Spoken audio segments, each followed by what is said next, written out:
It is a place where people and nature can come together.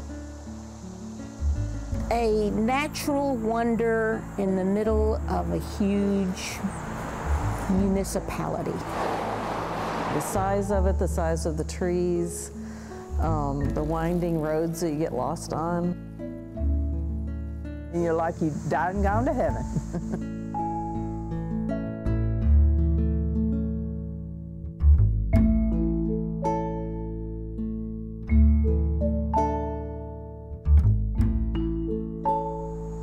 Warner Park is it's a green jewel in the midst of a growing urban area. It's one of the largest municipal parks in all of the United States. Currently, it's over 3,100 acres. I had a student come in yesterday who was sure that Central Park was bigger, but Warner Park's a lot bigger. Nashvillians and the community have always loved the Warner Parks, all the way back to when they were established in 1927. The roads were laid out by Edwin Warner, and some of them are old logging roads originally, and Edwin Warner followed some of those and laid out the roads, and were built by WPA. And some of the hiking trails too were built by WPA. It's a beautiful park, a beautiful place. I believe as generations go on, there will be more and more need for something like this. We can go inside. We always say, this is not the museum is the park. So this is just where you start. What's that guy?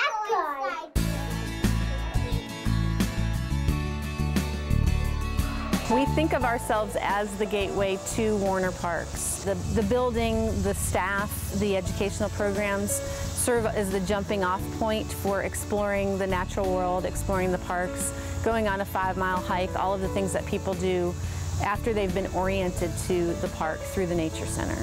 Can anyone find one of those balls of seeds on the ground? The Nature Center had a very modest beginning with the use of a small farmhouse that predated the park and one staff person. So it was a very, very modest beginning back in 1973. And we certainly want to give credit to Mary Wherry, who was in charge of the recreation community centers at the time.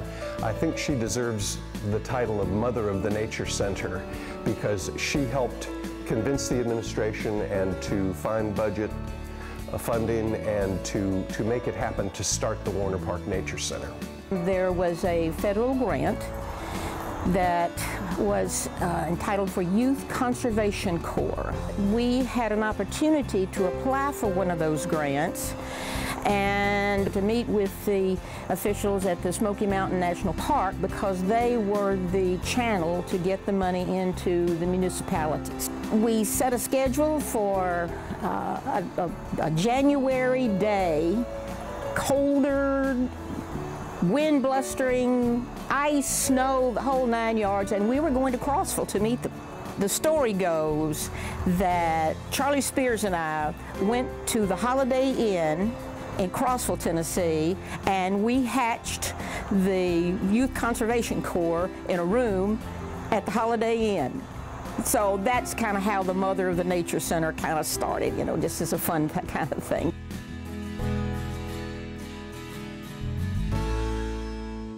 It was modest and Spartan, although I'll have to say those were wonderful years. It was the original building to the site. It was completely surrounded by trees and especially huge privet hedges, so you couldn't see it from the road. It was a residence originally, and when it became a nature center, the original director lived here in one of the rooms.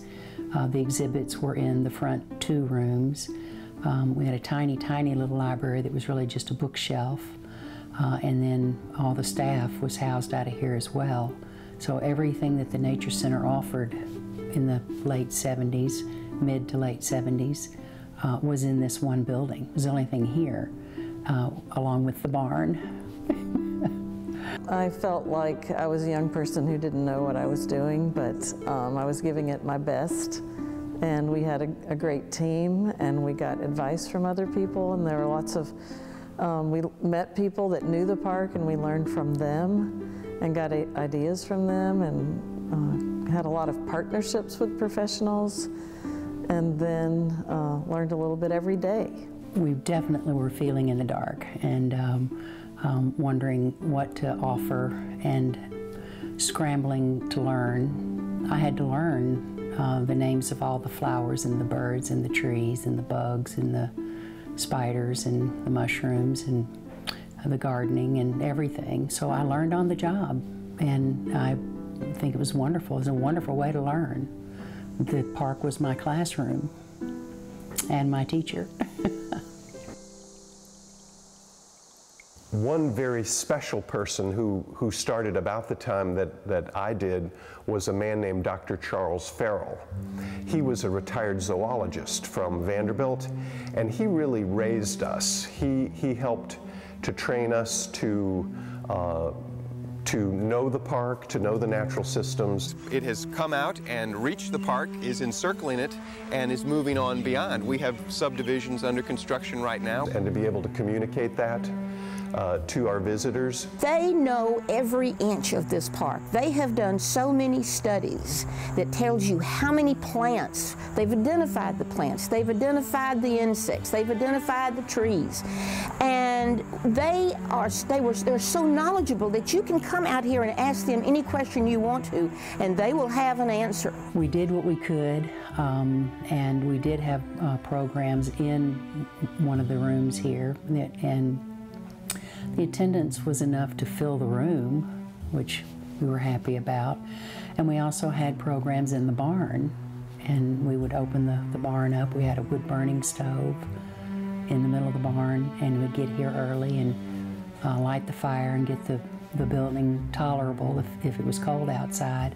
And we would have classes in the barn. And of course, when we could, we would have the classes outside.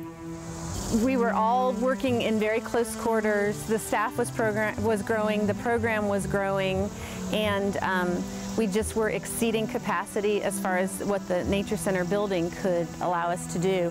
Whenever there were field trips scheduled and there was inclement weather, we would have to cancel the field trip. So we were close quarters staff-wise. We had a very tiny exhibit space, a tiny classroom, and really we needed to move to the next level. One of our main goals was to have a place that school kids, that a group could come in out of the rain, because they had to fill up the bus with 60 people. So we wanted a little bit larger building where we could have a rain plan. And then more room for exhibits. In 1996, the board met, and they just said, it's time for us to think about building a new nature center. They need it.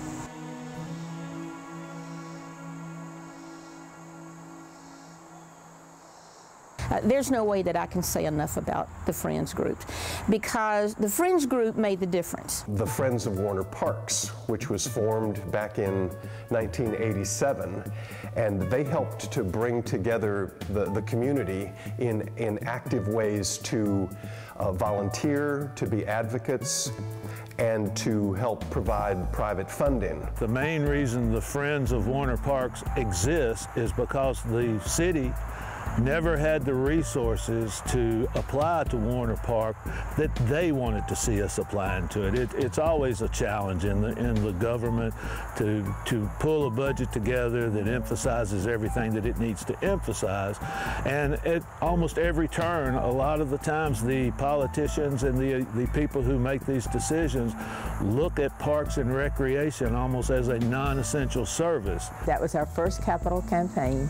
We raised a little over $5 million to build the Nature Center, to rehab this building, to rehab the library, to build the pond, to build the wildflower garden, to do all the things that made the campus really appealing to both adults and children. Age gives you, there are a lot of pluses to it. The Nature Center is is one of the best nature centers in the United States, and I've seen quite a few. It was designed to almost from the front door hide the natural area, if you will, so that you come in the doorway and the porch seem kind of small and compact, and then it's almost like open arms to the rest of the park, and that's how it was designed with that thought in mind. And then of course all of the exhibits in the building are featuring the plants and animals of the park, the geology, natural history, things we teach in school field trips, but also things that we think are important to highlight in our museum as representative of what people will find when they go outdoors. All of us are thrilled with the progress that has been made, and we're very thankful for the many people who have made it possible over time. Staff, volunteers, the public visitors. It's taken everyone to help it to grow and to nurture it to the point that it is today. It warms my heart to be able to come out here and sit on this front porch where I sat many, many, many years ago, and we talked about what we thought the future would be and what ideas would we have. Our mission now is environmental education and responsible recreation and park protection. Keeping it for future generations so the park and the nature center is still going in another 40 years and another 40 years after that.